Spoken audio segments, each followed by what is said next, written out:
Eighth class. मैं हूँ मनोरमा भारद्वाज और आज हम सभी साइंस का चैप्टर नंबर 4 जिसका नाम है materials, metals and non metals के बारे में बात करेंगे। ठीक है, तो हम इस चैप्टर को शुरुआत करें तो हम आपको मेटल्स एंड नॉन मेटल्स के बारे में इस चैप्टर में आपको थोड़ा सा ढंग से एक्सप्लेन करना है। तो हम आपको हल्का सा जो है मेटल्स एंड नॉन मेटल्स से जोड़ने से पहले हम आपको ये बताएंगे कि आखिरकार मेटल्स एंड नॉन मेटल्स, इनका बैकग्राउंड क्या है, ये कहाँ से आए हैं।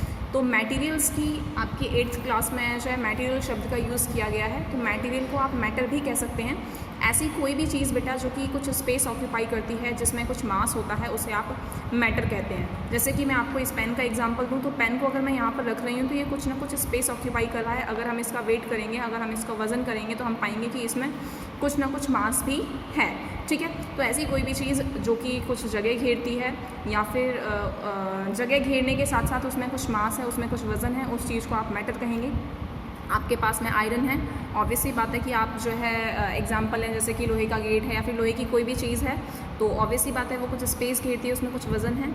गोल्ड भी हम अच्छी तरीके से कह सकते हैं। अब अगर हम लोग बेटा ऑक्सीजन की बात करेंगे तो आप लोग ऐसा कह सकते हैं, मैम ऑक्सीजन इसमें मैम स्पेस कहाँ ऑक्यूपाई कर रहा है ऑक्सीजन, या इसमें मास कहाँ है। ठीक है, मैं यहाँ पर ऑक्सीजन और एयर दोनों को ही मैं साथ में लेकर के चलूँगी क्योंकि आप लोगों को बहुत कन्फ्यूज़न हो जाता है कि मैम एयर जो है मैटर है या नहीं है, ऑक्सीजन जो है वो मैटर है या नहीं है।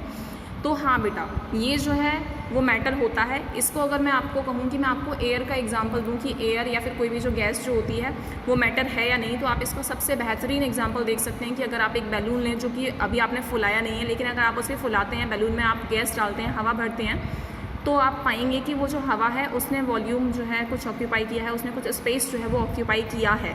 ठीक है, इसी तरीके से इसमें कुछ ना कुछ मास भी होता है। ठीक है, तो ये जो है कोई भी ऐसा सब्सटेंस जिसमें कुछ स्पेस हो, जो कुछ स्पेस ऑक्यूपाई करे और जिसमें कुछ मास हो, उसको आप मैटर कहते हैं। मैटर को बेटा क्लासीफाई जो है वो किया गया है 2 पार्ट्स में। पहला जो पार्ट है आप जिसे प्योर सब्सटेंस कहते हैं, दूसरा जो है मिक्सचर है। हालांकि ये जो क्लासिफिकेशन ऑफ मैटर है उसको बेटा हम लोग 9th क्लास में पढ़ेंगे, बट क्योंकि हम आपको पढ़ाना चाहते हैं मेटल्स एंड नॉन मेटल्स, तो आपको पता होना चाहिए कि मेटल्स और नॉन मेटल्स आखिरकार आए कहाँ से हैं। ठीक है, तो मैटर को 2 पार्ट्स में क्लासीफाई किया गया है, pure substance and mixture. Pure substance नाम से पता चल रहा है जो कि सिर्फ और सिर्फ एक ही टाइप के सब्सटेंस से मिलकर के बना हो। मिक्सचर जो 2 या 2 से ज़्यादा चीज़ों से मिलकर के बना हो। हालांकि मिक्सचर का भी फर्दर क्लासिफिकेशन है जिसके बारे में हम लोग बात नहीं करेंगे। फ़िलहाल हम लोग एलिमेंट की बात करेंगे कि प्योर सब्सटेंस को भी 2 पार्ट्स में क्लासीफाई किया गया है, एलिमेंट भी और कंपाउंड भी। ठीक है, तो एलिमेंट को देन फर्दर क्लासीफाई किया गया है 3 पार्ट्स में, metals, non metals and metalloids. But हम लोग इस चैप्टर में जो है mainly metals and non metals पर ही फोकस करेंगे। तो हम यहाँ पर जो है आपको सिर्फ और सिर्फ मेटल्स एंड नॉन मेटल्स के बारे में ही बताएंगे। ठीक है, अगर बेटा मैं एलिमेंट की बात करूं तो एलिमेंट जो है वो ऐसे सब्सटेंस होते हैं जो कि सिर्फ और सिर्फ जो एक ही तरीके के एटम से मिलकर के बने होते हैं। इस टाइप का जो प्योर सब्सटेंस है आप उसे एलिमेंट कहते हैं। अब हम लोग बेटा बात करेंगे मेटल्स की और नॉन मेटल्स की कि आखिरकार मेटल्स किन्हें कहेंगे हम लोग और नॉन मेटल्स किन्हें कहेंगे। तो हम लोग सबसे पहले बेटा बात करेंगे मेटल्स की। तो फ़िलहाल मैं आप लोगों को हल्का सा बता रही हूँ कि मेटल्स हम किसे कहेंगे, बट इसको जो है हम लोग और एलैबोरेशन के साथ में पढ़ेंगे। आई थिंक वो हम लोग नेक्स्ट वीडियो में पढ़ेंगे। तो फ़िलहाल फटाफट से देखेंगे मेटल्स की। अगर हम लोग बात करेंगे बेटा तो मेटल्स ऐसे मटेरियल्स होते हैं, ऐसे सब्सटेंस होते हैं जो कि जनरली हार्ड होते हैं, सॉलिड होते हैं, लश्रस होते हैं। लश्रस का मतलब बेटा होता है शाइनी सरफेस होती है इनकी। ठीक है, मैलिएबल होते हैं। मैलिएबल का मतलब ये होता है कि अगर आप इन्हें बीट करें, अगर आप इन पर हैमरिंग करें, मीन्स आप इनको हथौड़े से पीटें, तो फिर आप इनको थिन शीट की फॉर्म में लेके आ सकते हैं। ठीक है, आप इनको पतली चादर की फॉर्म में लेके आ सकते हैं। डक्टाइल की अगर हम लोग बात करेंगे तो डक्टाइल मीन्स हम ये कहेंगे कि इनको आप पतले वायर्स की फॉर्म में जो है खींच सकते हैं। इसका आप सबसे बेहतरीन एग्जांपल बेटा आप देख सकते हैं कि घरों में जो भी इलेक्ट्रिक वायर्स यूज़ होते हैं उसमें कॉपर वायर यूज़ होते हैं। ठीक है, ऑर्नामेंट्स जो आप यूज़ करते हैं उसमें गोल्ड एंड सिल्वर जो होता है उसमें भी वायरिंग होती है। ठीक है, तो मेटल्स जो होते हैं वो हार्ड होते हैं, लश्रस होते हैं, मैलिएबल होते हैं, डक्टाइल होते हैं। ठीक है, इसके अलावा ये सोनोरस होते हैं। सोनोरस मीन्स ये रिंगिंग साउंड प्रोड्यूस करते हैं अगर इन्हें हिट किया जाए तो। इसका एक बहुत बेहतरीन एग्जांपल जो है आप समझ सकते हैं आपके स्कूल की जो बैल होती है वो आप देख सकते हैं कि वो मेटल की होती है। जब उसको बीट किया जाता है तो रिंगिंग साउंड प्रोड्यूस करते हैं, एक वाइब्रेशन वाली जो साउंड है वो प्रोड्यूस करते हैं। इसी प्रॉपर्टी को आप सोनोरस कहते हैं। तो मेटल्स जो होते हैं वो सोनोरस होते हैं। इसके अलावा मेटल्स होते हैं वो good conductor of heat and electricity होते हैं।